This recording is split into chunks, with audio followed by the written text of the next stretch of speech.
Afternoon po mga kababayan, ma'am sir. This is Jam, the Filipino channel lang niya po likod. So today is April 26, 2026. Tayo ngayon ay papunta dyan sa may Vine Residences sa may Novaliches compound, San Bartolome, Novaliches. Okay, at dadalhin po natin yan sa may CMB's Frozen Products sa may Joshua Street, Jordan Plains Subdivision, Santa Monica, Novaliches, Quezon City. Okay, magbabalik po tayo mamaya mati po pag nakuha na po natin sila.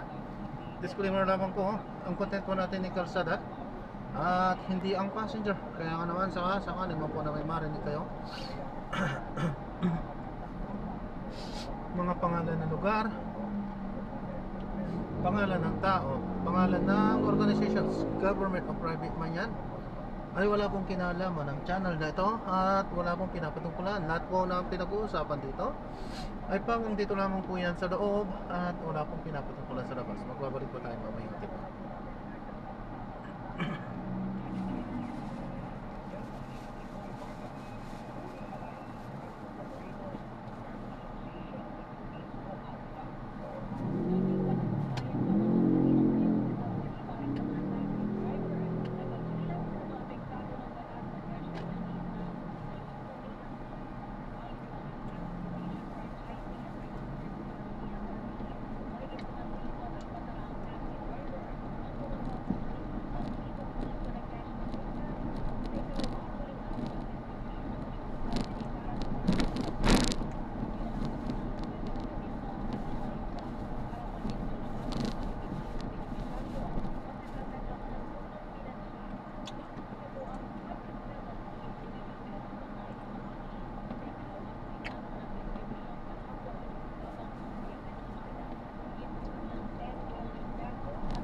i-drop na natin sila. Maraming salamat po sa panonood. Hanggang sa muli, ingat. God bless. Paalam po. As sponsoring the partial committee report. So, pwede nang i-resume yung hearing kasi at least nailabas namin as a matter of public record yung nilalaman ng partial committee report. Yan po ang tinig ni Senate President Pro Tempore Panfilo Lacson, Chairman ng Senate Blue Ribbon Committee.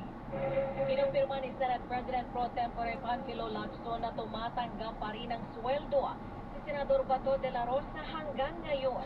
Ayon kay Lacson, walang rules o panuntunan na nagbabawal kay de la Rosa na tumanggap ng sweldo kahit pa hindi na ito nagpaparamdam simula noong Nobyembre. Kasi kung sa loob niya, ay i-waive niya yung kanyang sweldo, wala namang mapagpigil para hindi bigay yung kanyang sweldo. For transparency lang po at kung pwedeng i-reveal, no, magkano mo ba sweldo kada buwan? Ang sweldo ko, yung cheque na natanggap ko, parang nasa mga 237 o 277,000 pesos buwan-buwan bilang senador. Sa kabila nito, kung nais umano ni De La Rosa na hindi tanggapin ang kanyang sweldo dahil sa panawagan ng publiko, maaari niya itong gawin. Individual decision niya yun. No? Individual decision niya yun. Kung gusto niya mag-usa dahil yung public opinion, lalo ng mga taxpayers, stack up against him. So decision niya yun. O ba yung sa kanya yun? Hinig ni Senate President Pro Tempore Panfilo Lacson. Sa sentro sa banta laban sa buhay ni Pangulong Bongbong Marcos, ang pagdinig ng House Committee on Justice sa Miyerkules kaugnay sa impeachment complaint laban kay Vice President Sara Duterte. Ayon kay Congressman Benny Abante,